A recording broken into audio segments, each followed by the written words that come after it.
이재명 대통령 너무 바쁘세요. 아니, 거의 뭐, BTS하고 비슷하게 스케줄을 소화하시는 것 같은데, 지금 어제는 이제, 국세청하고 국무회의를 하는 과정 중에, 빨리 이 체납자들, 세외 수입자들 잡아라. 세금 안 내면 망조든다고 하는 거를 어떻게든, 알려줘라라고 이제 요구를 하셨단 말이에요. 더군다나 뭐, 어떤 우리 이번에 국세청장이 워낙 강력한, 아주 전문적인 이런 기업 세금이라든지 탈루 추징에 굉장히 능력 있는 분이라고 하고 기대치를 많이 하고 있는데, 노력하는 바에 대해서는 실적이 좀 부진한 거 아니냐는 생각이 있었단 말이죠. 그래서 이 대통령이 이 얘기를 지적을 했습니다. 그랬는데 역시나 얘 역시도 늘공이어서 그런지 이거 법안이 없어가지고 못한다고 핑계를 대니까. 핑계를 대. 아니 니네들이 경찰권 갖고 있잖아. 법안 핑계 대지 말고 니들이 직접 잡아서 기소를 하라고. 니들 사법권이 있잖아 라고 닥달을 하셨습니다. 관련한 기사 정리해 보도록 할게요. 네.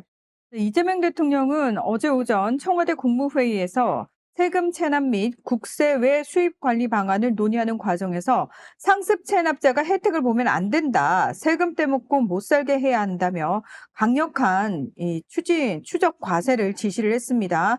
자, 그런데 김광현 청장이 뭐라고 얘기를 했냐면은 이거 법 제정이 좀 필요하다라고 이야기를 하면서 그래서 2월에 국회가 네. 법 통과될 때까지 기다려야 된다고 기다리겠다고 이런 식으로 얘기를 얘기를 했어요. 했거든요. 그러니까 참 말을 무슨 이렇게 화를 내시면서 그거 할 때까지 어떻게 기다려? 그냥 일단 지금 할 수 있는 거 하라고. 왜 안 하냐고 화를 내셨습니다. 이게 이제 일종의 짜고 치는 고스톱일 수도 있는 게, 이 돈 있는 애들이, 이 대한민국 안에서, 뭔가 탈루나 탈세를 하게 되면 피할 데가 없습니다. 대한민국은 세금 안 내고는 그 평생 따라다니는 거거든요. 피할 데는 없는데, 이런 류의 액션이라든지 대통령의 질책이 지금 뭔가 어떻게 꼼수를 써서 또는 재판을 통해 갖고 빠져나갈 수 있을까라고 생각하면서 버티고 있던 이른바 악질 탈세자들한테는 일종의 경고가 돼갖고 자진 신고하는 율들이 굉장히 높아지고 있다라는 얘기도 있긴 있습니다. 쉽게 말해서 고액 채무자들 해외에 나가는 거 금지시킨다라고 하는 얘기만 돌아도 뭐 몇십억대 돈 가진 세금 내는 애들이 막 갔다가 세금을 자진 납부한다는 거야. 그래서 문제는 대통령이 단순하게 말만 꺼내고 지나가는 분이 아니란 말이야. 그렇죠. 실무자를 이렇게 조지고 빨리 나중에 보고해라. 왜 이거 처리 안 되냐. 또 잘한 사람은 포상해주고 이런 대통령이기 때문에 결국은 세금 갖고 뭔가 꼼수 써보고 또 법무법인이랑 해갖고 어떻게 피해 나갈 방법 찾고 있던 애들이 전부 마음을 바꿔먹게끔 만드는 효과가 있다는 거죠. 그래서 이러한 논쟁들 자체도 필요할 수 있다고 봅니다. 그래서 문제는 법이 제정된 다음에 하겠다. 그건 뭐 실무자로서 충분히 핑계댈 수 있는 얘기일 수 있습니다만 법적으로 조치를 취하는 단계 이전에 사전에 전문 인력들을 모아가지고 TF라도 구성해라. 신속하게 빨리 조사하고 증세할 수 있는 TF라도 먼저 선구성을 해라. 라고 닥달을 하고 계시다는 거죠. 지금 국세 체납액이 110조 원이거든요. 그래서 여기에서 전수조사를 통해서 상습 체납자 추적하고 가상자산 압류하고 가능한 모든 수단을 동원해서 체납액을 징수해라 이렇게. 그러니까 지금 할 수 있는 것부터 하고 법 개정되면 그 다음에 또 하고. 그러니까 그때까지 기다리지 말고 놀고 있지 말라는 거예요. 일단 할 수 있는 거 다 해라. 그래서 지금 얘기하던 과정 중에 지금 정부 출범 8개월 차인데 이제 뭔가 개혁 정책을 만들고 민생 정책을 만들기 위해서 만들어낸 법률들, 이런 정책 법안들의 입법률이 20%에도 못 미친다는 거예요. 그럼 왜 이게 20%밖에 안 되느냐? 그 법안을 쥐고 있는 각 소위들, 그러니까 법사위하고는 다릅니다. 국짐장이 쥐고 있는 각 소위들 안에서 이 법안들을 가지고 계류하고 있는 상황에서 검토한답시고 시간 끌고 뭐하고 하면서 계속해갖고 법안들을 통과를 안 시키고 누적을 시켜놓고 있는 것들이 80%고 그중에 20%만이 통과가 되고 있다는 거예요. 그러니까 기업들의 이익이라든지 뭐 이해 상충 관계가 큰 개혁성이 강한 법안이면 법안일수록 이런 법안들이 통과가 안 되고 있다라는 부분에 대한 말씀을 하셨습니다. 근데 이게 20% 미만이라는 얘기를 듣고 아니 이게 국회의원들이 진짜로 일을 제대로 안 하고 있구나 또는 그 국진당 애들이 목리로 버티고 있는 게 이만큼이나 영향력을 주는구나 그렇죠. 라는 생각을 하게 됩니다. 그래서 왜 그런 겁니다. 이제 국짐이 민주당이 뭔가 법안 통과시키려면 국짐이 그걸 쥐고 있다가, 그건 안 돼. 그럼 우리 거 이것도 해줘. 이런 식으로 이상한 식으로 거래를 하려고. 고려를 하면 안 되지, 법안을 통과시키는 데 있어서. 그래서, 문제는 이게 이제 법안 소위를 통과해갖고, 이 본회의만 올라오면 민주당이 단독으로 표결을 할 수는 있는데, 일부 국진당이 쥐고 있는 이 각종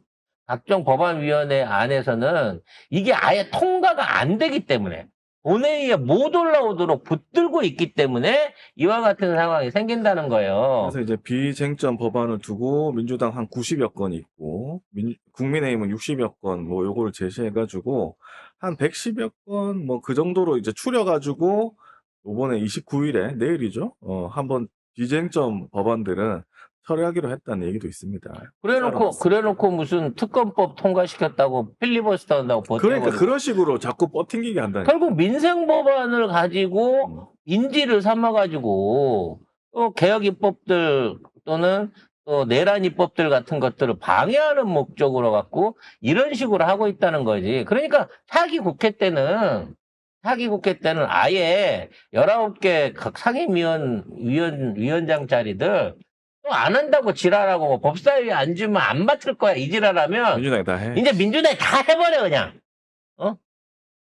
굳이 달라 그러면 조금 영향력 덜한 무슨 이런 얘기하면 좀 그런가?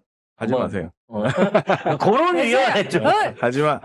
아무튼 지금 저쪽에 가 있는 정무위나 뭐 기재위나 산자위 이런 것들 전부 다 다시 그냥 우리 이 민주당 쪽에서 갖다 놓고 일을 제대로 해야 될 거 아니냐고. 아무튼 조세정의를 수상같이 지키기 위해서 특사경이라고 특별사법 경찰 그 권한이 있는 거거든요. 그러니까 경찰은 아니지만 세무나 소방이나 이런 쪽에서는 환경이나 이런 쪽에서는 자체적으로 단속하고 또 검찰에다가 송치할 수 있는 그 특사경의 어떤 권한을 갖고 있습니다. 근데 이것들을 잘 안 쓴단 말이야. 쫄아가지고. 그리고 쓴다고 하더라도 위에서 압박질을 많이 하지 옛날 같으면. 근데 이런 특사경들을 활성화시키고 그 권한과 인력을 강화시키고 늘려줘라. 세무 공무원들이 악질 체납자다 그러면 검사 불러서 이 새끼 고소해 주세요 하면 걔가 김원장에 연락해갖고 튕기고 어쩌고 이지랄 하니까 그냥 현장 세무조사원들의 권한을 가지고 바로 그냥 송치해버려라 검찰에 이런 권한들과 인력을 확대하기로 했다고 합니다. 그리고 국회 시간표를 짜는 게 이제 원내대표들이거든요. 근데 이제 민주당 원내대표 뭔가 문제가 있었기 때문에 뭐 이제 바뀌었으니까 이제 잘 하겠죠. 예. 그렇게 생각합니다. 예. 게다가 지금 특사경과 관련해가지고 정성호 법무장관하고 이재명 대통령하고 약간 말다툼이 있었죠. 있었어요. 견해가 그래서 달랐습니다. 결과적으로 왜 그걸 자꾸 검찰한테 해갖고 하려고 하느냐. 특사경이 직접 하는 거 받아갖고 송치해주고 그거 해라. 라고 얘기를 했는데, 정성호 장관이 거기서 개기더라고요. 네. 이 양반이 도대체 뭘 검찰 쪼가리들한테 뭘 약속을 받아서 로펌을 차려준다 그랬나? 차기 대통령 후보를 만들어준다 그랬나? 아니면 약점이 잡혔을까요? 아무튼 지난 20여 년 가까운 정치적 동지를 배신하는 짓거리를 지금 정성호 장관이 하고 있어서 법이 묻으면 이렇게 사람이 못 쉬게 되는구나 라는 생각을 해보게 됩니다. 자, 아니, 법이 무두면이 아니고 검세가 무두면. 이 양반은 검색 출신도 아닌데. 자, 지금 검사들한테 둘러싸여 있다라는 얘기를 박은정 의원이 계속 음. 얘기하잖아요. 왜 걔네들이 돈도 주고, 아부도 해주고, 온갖 별지랄을 다 하면서 머릿속에다가 검찰 권력의 가장 최정상부에 올라가면 대통령도 부럽지 않습니다. 마마 이런 식으로 뭔가 머릿속에 잘못된 걸 심어주고 있는 게 아닌가라는 생각이 드는데 장관은 개기면 바로 잘릴 수밖에 없는 임명직이라는 거 아니, 그 알고 개기시기 바라겠습니다. 법무부 장관에서 잘리는 거에서 끝나지 않습니다. 정성호 지금 똑바로 안 하면은 당신 이제 배지 다시는 못 달아요. 민주당에서. 이미 네. 못 달지 않게 되지 않았어요? 네.